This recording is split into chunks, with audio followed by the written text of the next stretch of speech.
The Thing. Not 1982's by John Carpenter, but 2011's. And it's on Netflix right now, guys, so definitely check it out if you have not checked it out. Yep. And yeah, you want to go into the cast? Yeah. So this is going to have Mary Winstead, who's Kate Lloyd. She's going to be one of the main starring characters in this movie. She's going to be with Joe Edgerton, who's Sam Carter. You got Ulrich Robinson, which is Dr. Sander. You got Christopher, who's Jonas. Eric Olsen, who's Adam Finch. And then you have Adewale, who's Derek Jameson. Yeah. And so what this is actually a prequel to the 1982 movie, The Thing, which is Donovan's favorite movie. So I'm going to let him take this away.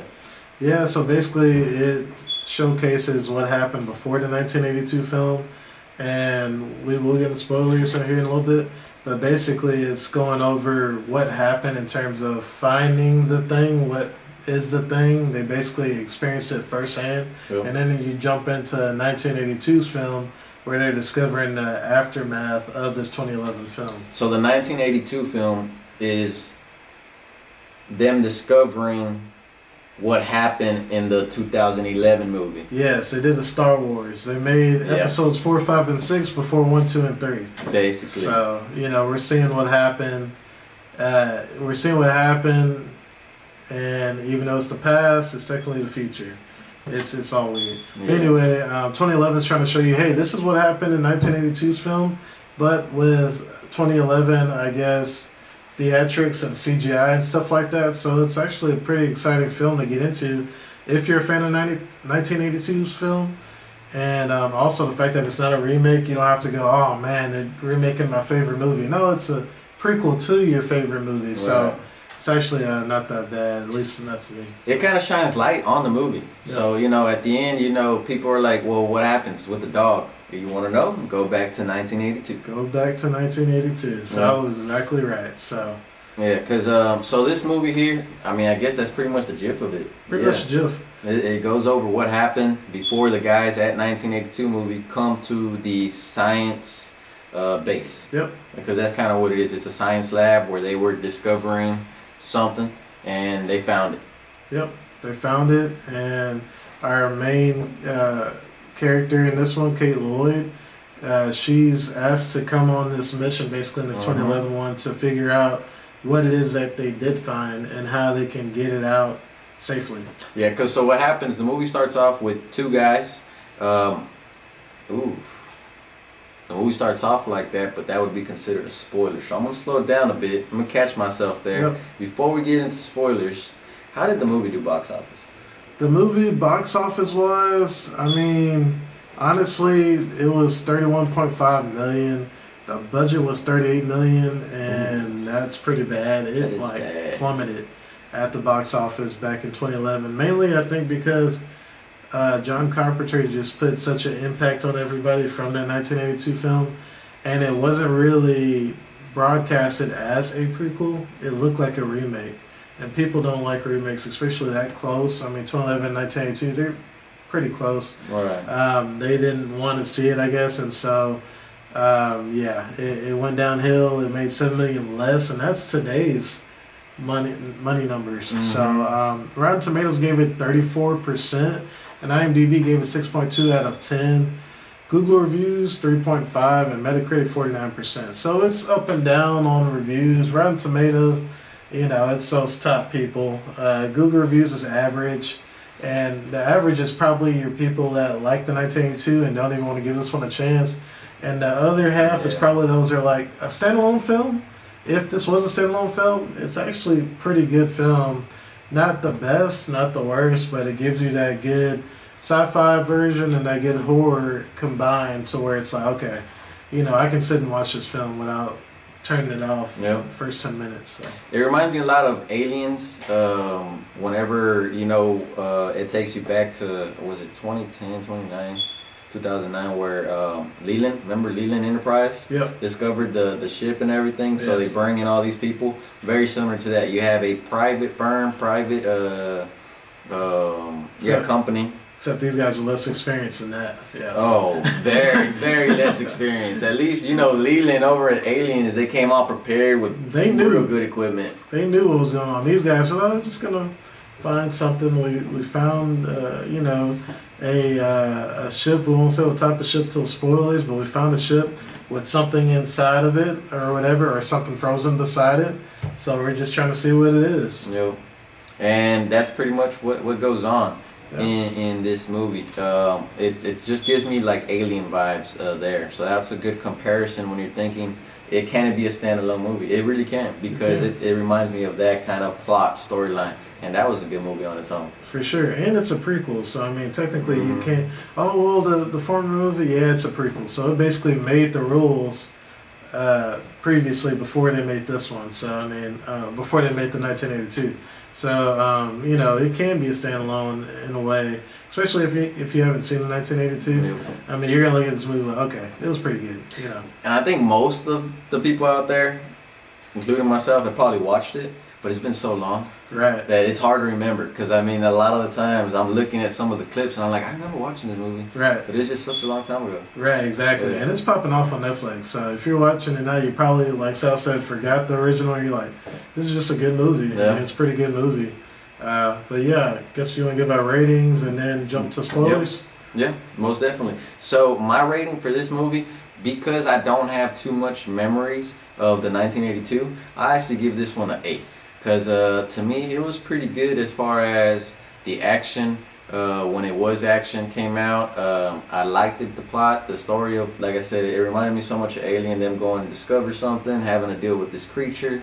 There was a lot of parts where I didn't like some of the acting, and I felt like they were a little too aggressive towards each other when they didn't need to be.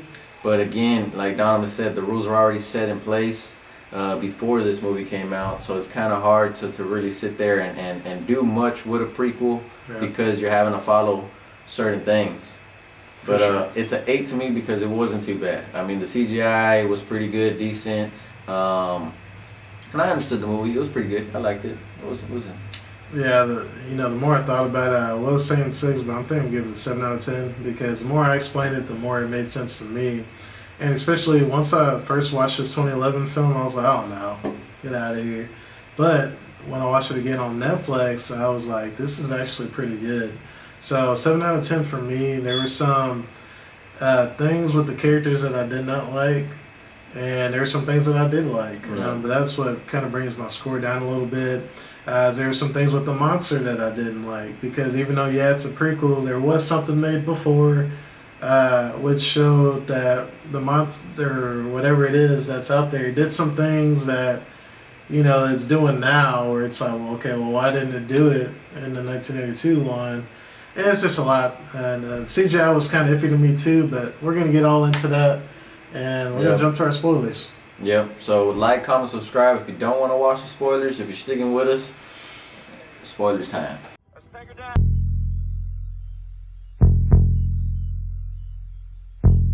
So, I guess the reason why my score is so high is because I can't remember too much of part 1 or part 2. But like you said, there's a lot of things that are out of character with the monster. Yes. That I can see why your score would differ, because that really does make a big difference. You can't have Jason over here acting like Freddy. Exactly. Yep. And so, this 2011 one, it looks like we saw a video over how they made the film, kind of sort of a little bit of it, and it looked like they made actual designs, and then they're like, oh, scrap it, we're going to throw a bunch of CGI in it, which John Carpenter, he stuck with his designs, and it's like, yeah, obviously CGI, but not as much as this one, which kind of takes away from the realism they're trying to portray in this movie. Right. And, I think where I kind of fell off of it was the fact that this monster, I think, was a little smarter in the 1982 film than in this 2011 film. And again, we're going off of comparison. If we're not comparing, this was a good standalone film to me. Definitely 8, 9 out of 10 for me, at least 8 out of 10. Because CGI was a little iffy. The monster looked kind of weird to me. I don't know. Yeah. Even though it is a weird looking monster, it's just like certain things it did, it just like, it doesn't do this. But the funny thing is, I was just explaining to Sal, sorry, I love this movie. the 1982 film. But the thing I was explaining to Sal was maybe since this was the prequel, the monster actually got smarter because they almost killed it off. They almost killed it off, and it's like one of those things where, okay, it barely escaped because at the beginning there's this dog running. Well, actually, no, at the beginning there's no dog running. 1982 film, there's a dog running away from the scene, and there's this guy chasing it, trying to shoot it down. It's a thing as a dog. Right. And so in this movie, they have the dog and stuff, and at the end, you see it running away and the helicopter going up in the sky and chasing it. I'm thinking that the thing got smarter. And it's like, okay, I need to be more strategic. I need to be more mysterious. Right. And that's where I'm like, okay, that's why I gave it a higher score, because maybe that's what they're thinking. Because obviously it's a smarter being than what it's put off as in this one compared to 1982. I guess because you do bring a point. This is the prequel, so that's why it was more aggressive. Yes. More instinct, I guess, because it kind of threw me off. Like, I really thought in the movie where the Carter's about to fly off with that one guy that was kind of just like in shock because he saw the thing attack the first person underneath this I guess the shed or this other little building, little cabin, and she's waving Dr. Kate comes out, she starts waving Carter down, and Carter's talking to this guy in the back that's sitting with the shock patient, telling him, oh, it's okay, they probably just need to land, and then he starts changing into the thing, and it threw me off. I thought the guy shaking, acting all panicky, acting all like... Right, and I guess you could argue that it somehow sensed that things were going wrong, I guess. I mean... it was weird. Because at this point of the movie, they encountered it, but they don't really know for sure who it can be or that it can shapeshift and all this kind of stuff. Right. It's a shapeshifting monster that they find in this ice. And at the beginning, this thing like jumps out of the ice and goes through the roof and all that kind of stuff. And, things hit the fan on that. But yeah, this at first it's a little strategic because it's sitting there chilling like, hey, is everything okay? Asking questions. So this thing, it can take over you and talk and, but all of a sudden when they're landing the plane, it's like maybe the instincts kicked in, like, oh, they're catching on to me. Let me just go ahead and go crazy. But like, why?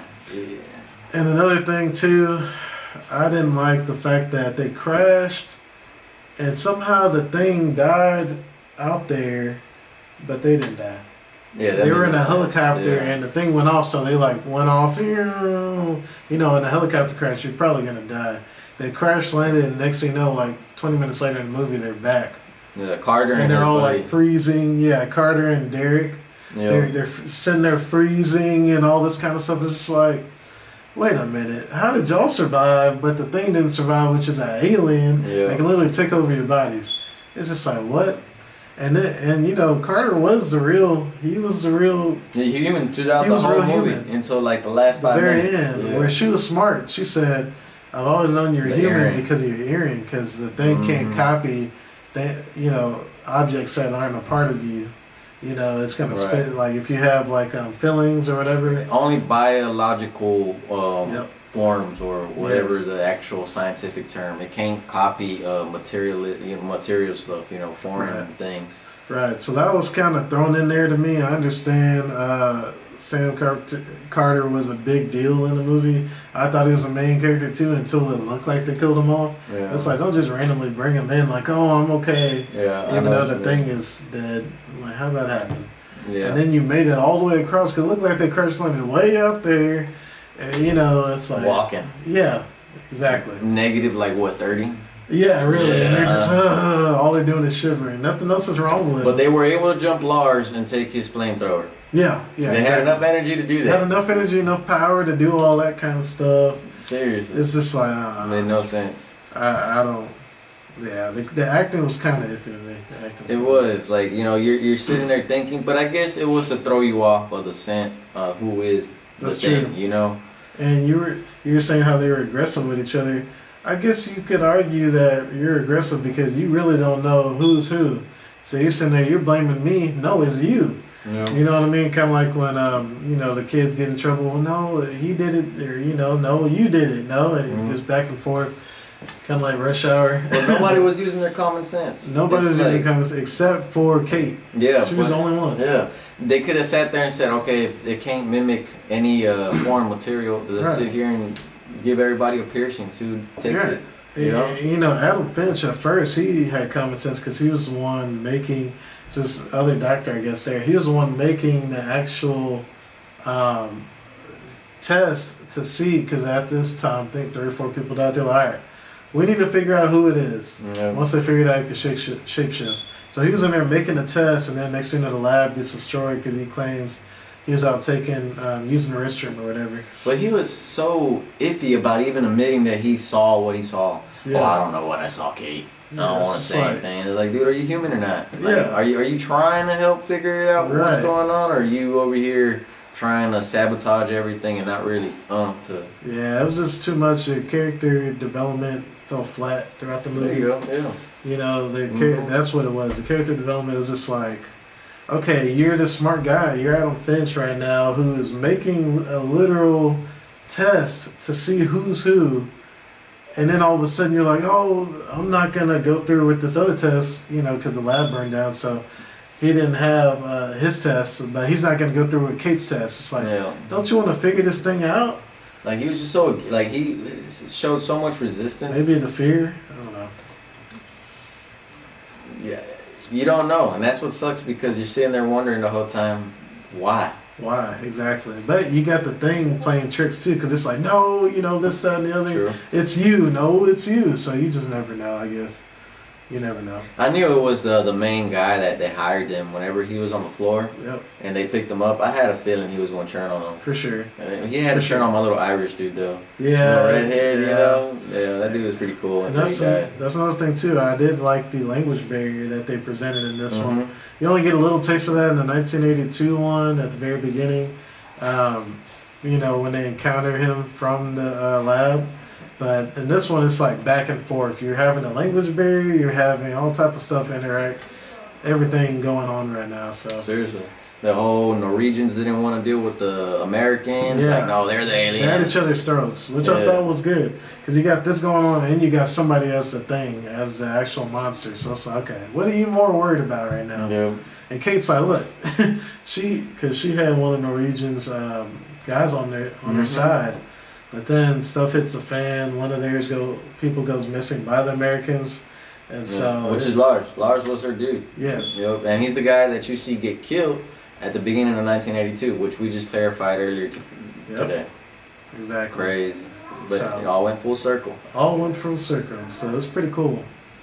Which I think goes to show how good of a movie it is. Yep. You know, because of the fact that you're able to make those connections. Yes, for sure. And I thought they did a good job on making the connections. And again, I thought it was a good sci-fi horror film. I mean, you know, I think it's just sci-fi, but you know, it had the horror aspect. So best of both worlds for both people that like sci-fi or if they like horror. You get all that, all that aspect in there. It's got a lot of stuff going on.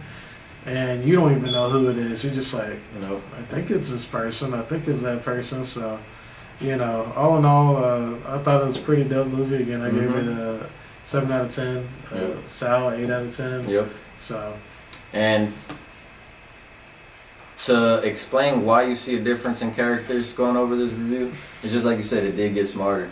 It got smarter. It knew to stay low-key on the 1982. For sure.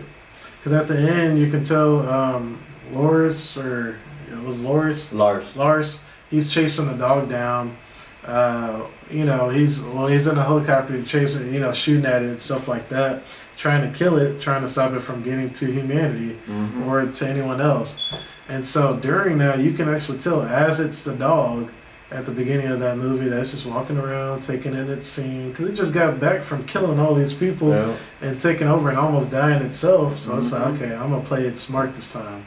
So I think the prequel just shows how aggressive it was and how, which I'm saying prequel as in the 2011 movie, it shows how it wasn't really thinking, it was just trying to survive. It's like, I'm better than you, so I'm going to take you all out.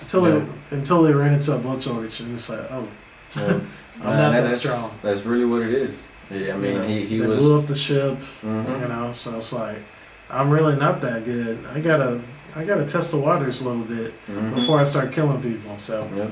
And it's weird how that alien works. Is it a single-minded? Because you saw it broke itself into pieces. yes. So it makes you wonder. Okay, well, if a little bit of that blood got on Donovan and infused with you, because that's what it said. It said if any of that blood got on you, it pretty much become the alien. Right. So is that alien the same mind as the first alien, or is this a whole different alien? That's a good question. You know what I'm saying? That's a real good question. You know, I have no idea. Because I was thinking that. They don't really go into detail like that on, is this the same one or is this like, but then again, it's like, okay, did that alien when it branched off create a new mind? So I would think it's the same alien.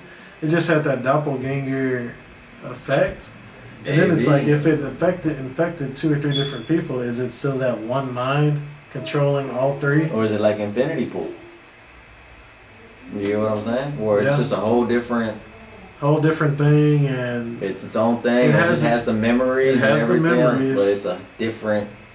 But it's still an alien. Yeah. Gotcha. Crazy. Who knows? But yeah, that's our review, guys. Yeah. Watch it on Netflix for sure. Even if you are watching the spoiler, it's a pretty good movie. It's getting a lot of views right now. It's getting way more traction than it did back then, and I think it's because it's been so long. You don't remember that 1982 film.